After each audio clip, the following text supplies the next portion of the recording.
A gente recebe uma convidada aqui no Jornal da Oeste sobre a atuação da PF no caso da explosão nos arredores do Supremo Tribunal Federal. A gente recebe a deputada federal Júlia Zanatta. Sempre bem-vinda por aqui, deputada. Legal recebê-la. Bom fim de tarde de sexta-feira. Como que a senhora diz para a gente? Devemos nos preparar para mais um período de cerceamento de liberdades?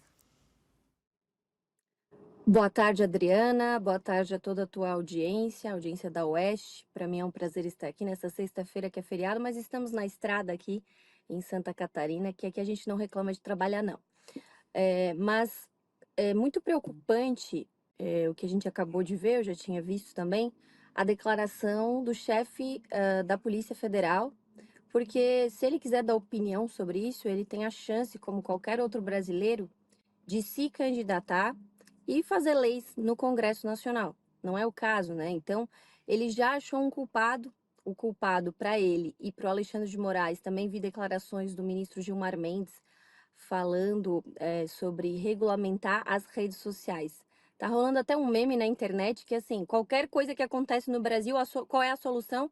Regulamentar as redes sociais. A gente sabe, e isso foi verbalizado pela presidente nacional do PT, a deputada Gleisi Hoffmann, que inclusive ela adora falar de mim, foi falado que se não regulamentarem, ou seja, censurarem as redes sociais, a esquerda está morta. Então é por isso que a cada episódio eles não têm escrúpulos nem para poupar corpos, né? Como é no caso desse episódio lamentável em que houve um homem aí que se matou, se explodiu, e agora a gente vê, antes mesmo de ter o tempo necessário para a investigação, para tirar qualquer conclusão, nós vemos os ministros do STF que viraram comentaristas políticos, né? O Alexandre de Moraes, no dia seguinte, já estava falando em regulamentar a rede social, falando que isso veio do gabinete do ódio. E o Alexandre de Moraes, o que é lamentável, né? Um ministro do STF ser comentarista político. E ele falou que a impunidade vai gerar ainda mais agressividade, né? Ele estava falando isso para melar aí a nossa anistia, né? A anistia dos presos políticos. Mas não, eu digo justamente ao contrário, é o contrário do que o Alexandre de Moraes vem falando. Essa sensação de injustiça que a gente vê em cada canto que vai, aqui no meu estado, que eu converso com as pessoas têm uma sensação de que não existe mais justiça no país. E digo mais, é, as pessoas estão com uma sensação não é só da justiça. Elas vêm e falam assim, ó, deputada, como a senhora trabalha, a senhora é uma boa deputada, mas vocês são muito poucos, parece que nada acontece. Então eles estão ficando com todas as instituições, não é somente o Supremo Tribunal Federal, todas as instituições estão ficando desacreditadas no país, porque o cidadão ele pensa, bom, eu vou lá, sair no dia da eleição, eu vou votar na Júlia Zanatta para deputada federal, vou votar no meu deputado estadual, enfim, todos os cargos ali. Mas se no final quem vai decidir é o STF, como que eu vou acreditar nessa democracia que tanto falam? Então é isso que cada um de nós que hoje estamos, né? Porque as instituições elas existem e nós passamos por elas, né?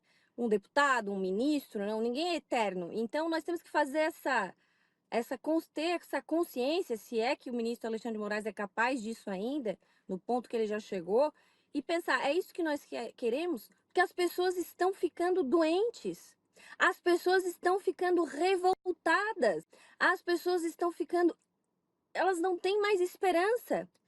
E o que é um povo sem esperança? Um povo que não acredita que existe mais justiça no país? Então é isso que nós queremos. Eu não quero isso para o meu país, né? Tanto que eu trabalho não é contra ninguém, é pelo reequilíbrio dos poderes no nosso país. E agora é vergonhoso ver, porque está muito claro, e é por isso que essa sensação predomina no país. Está muito claro que quando é um lado, é lobo solitário, ninguém se envolveu, e quando é outro lado, tem as mais. Como é que eu vou falar? Eles ficam fazendo ilações das mais perversas, das mais baixas, como foi na época do caso da Marielle, que vocês lembram, que falaram do presidente Bolsonaro. Falaram do presidente Bolsonaro. Então, acho que a gente precisa de decência, de verdade no Brasil. Tem toda a razão. E é preciso não desanimar realmente. Deputada Júlia Zanatta, conosco o comentarista Jorge Serrão, que faz uma pergunta para a senhora agora. Serrão. Deputada Júlia Zanatta, eu vou aproveitar agora a candura. Eu adoro essa sua tiara de florzinha, mas eu vou fazer uma pergunta dura que não combina com ela, não. Olha, vamos cortar o mal pela raiz e você é boa para os grandes debates aí no Congresso Nacional. O que está causando todo o problema? Por que o pessoal do 8 de janeiro está sendo condenado? Porque a esquerda brasileira conseguiu aprovar no nosso parlamento a lei do Estado Democrático de Direito, que de democrático não tem nada, que substituiu a Lei de Segurança Nacional e incluiu no Código Penal a punição para tentativa de golpe de Estado, artigos 359L e M. Existe alguma possibilidade concreta de se cortar o mal pela raiz, de um projeto parlamentar antes da anistia ou junto com ela, para revogar essa imbecilidade que foi essa lei do Estado Democrático de Direito, principalmente esses artigos L e M, que acabaram sendo aprovados pelo parlamento? O ministro Alexandre de Moraes já brincou, ou falou sério uma vez, no dia 9 de janeiro de 2023, numa entrevista ao Globo, de que não era o Supremo que estava dando a punição, não, para o pessoal do 8 de janeiro. A punição foi dada pelo parlamento na aprovação dessa lei. Não é hora de pensar, junto com a anistia ou antes dela, na revogação dessa maldita lei do Estado Democrático de Direito, que eu insisto, de democrático não tem nada? Muito bem lembrado, Serrão. Quando foi aprovado isso, eu não era deputada, eu era apenas uma torcedora. E eu considerei um equívoco muito grande, uma inocência muito grande, as pessoas que acabaram votando, e até foi sancionado pelo presidente, né, Bolsonaro, a gente achar que aquilo não seria usado contra nós, né, em algum momento. Porque ficou o crime contra o Estado Democrático de Direito, é um negócio, tudo que eles quiserem, né? Então, usar uma tiara de flor, daqui a pouco vai ser crime contra o Estado Democrático de Direito, né? Porque todo dia eles falam mal da minha tiara, diz que isso, que aquilo, que é um negócio comum aqui no meu estado. Enfim. Então, é uma tradição aqui cultural. Então, eu acredito que seria o ideal eliminar essa fantasia que criaram, porém, não tenho confiança no estado das coisas hoje de que isso passaria na Câmara e no Senado. Mas é claro que as situações, como é que eu vou falar? O ambiente vai melhorar daqui para frente.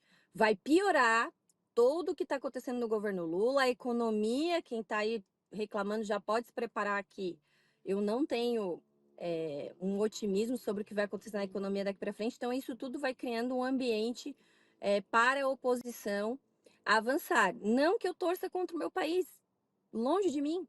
Eu preferia que o Lula estivesse fazendo um bom governo. Só que é óbvio que nunca ia dar certo. É só ler o estatuto do Partido dos Trabalhadores para ver o que eles defendem, né? Mas as pessoas gostam de acreditar em ilusão, gostam de acreditar em demagogia, e aí nos colocam num patamar que nós estamos hoje. Mas é a sua ideia, seria sim o ideal. Podemos apresentar, vou até levar a minha equipe jurídica, mas não creio que tenha ambiente nesse momento, que a política muda muito, muda de um dia para a noite e de uma semana para outra. Agora, repito, a anistia, nós não vamos retroceder. Por quê? Porque eu tô sendo cobrada todo dia. Se eu descer aqui, eu tô aqui parado num posto, vou ali na conveniência, alguém vai me perguntar, deputada, quando que vai ser aprovada a anistia? Não abandone os presos políticos. Tá todo mundo olhando para isso. É uma vergonha o que está acontecendo no Brasil. Ai, porque o Alexandre de Moraes falou impunidade. Impunidade para quem cometeu crime. E se teve alguém lá que cometeu crime, que foram poucos, foi depredação. É só olhar no Código Penal quanto que dá a depredação. Então, esse é um debate, Serrão, que você trouxe muito importante para a gente. A gente não pode esquecer os erros que aconteceram no passado. Foi inocência passar aquilo e achar que não seria usado contra a gente genericamente, como está acontecendo agora. E essa opressão pode até aumentar. Preocupante. Eu aproveito esse gancho. Deputada Serrão, audiência, acompanhem comigo, por favor. Deputados do PSOL pedem o arquivamento do PL da anistia. O requerimento afirma que o projeto deve ser considerado prejudicado e arquivado.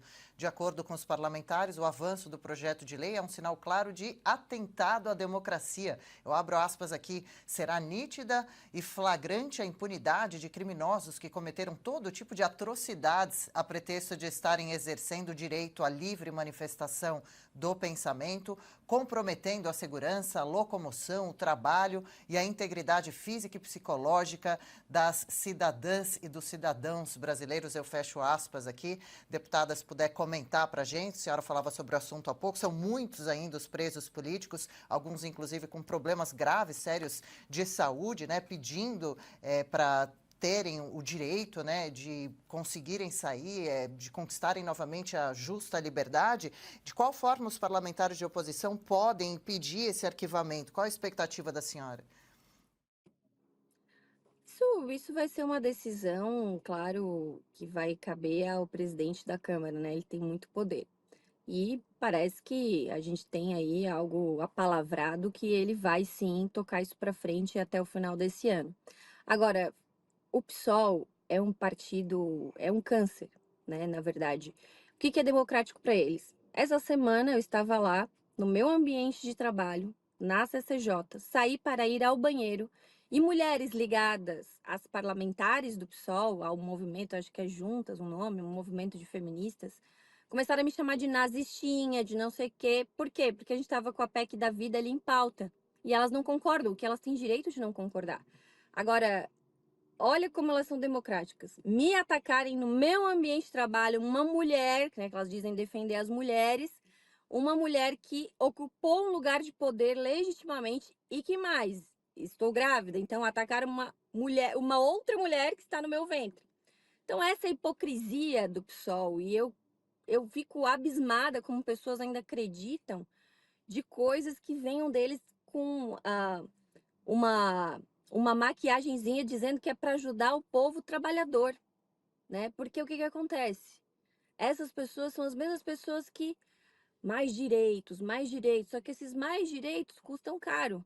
Fazem o trabalhador trabalhar 5 meses do ano para pagar impostos. Então a gente não vai arredar o pé, né? Não vamos arredar o pé. A questão da anistia é prioridade para a gente lá no Congresso Nacional. Porque cada dia dessas pessoas humilhadas, gente, eu conheço uma catarinense que chegou no dia 8 de janeiro à noite, de ônibus, nunca pisou na Praça dos Três Poderes e foi presa. E foi presa. Essa mulher nunca pisou lá onde teve o quebra-quebra. Não foi individualizada a conduta dela. O processo é ridículo.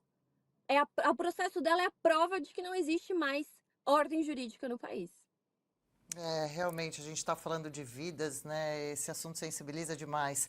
Deputada Júlia Zanato, obrigada pela entrevista. Bom feriado, bom trabalho por aí. A gente vai seguindo por aqui também. Segue de olho, bem atentos, né, a todos esses temas importantes que tratamos. Com certeza, muito obrigada por me convidarem para estar com vocês, Adriana, o Serrão e toda a audiência, e dizer que estamos juntos e não vamos arredar o pé das coisas importantes, de cada item importante para o nosso país, para a nossa liberdade, e precisamos estar sempre vigilantes. Muito obrigada. Conte com o nosso apoio. Obrigada, senhora. Até uma próxima.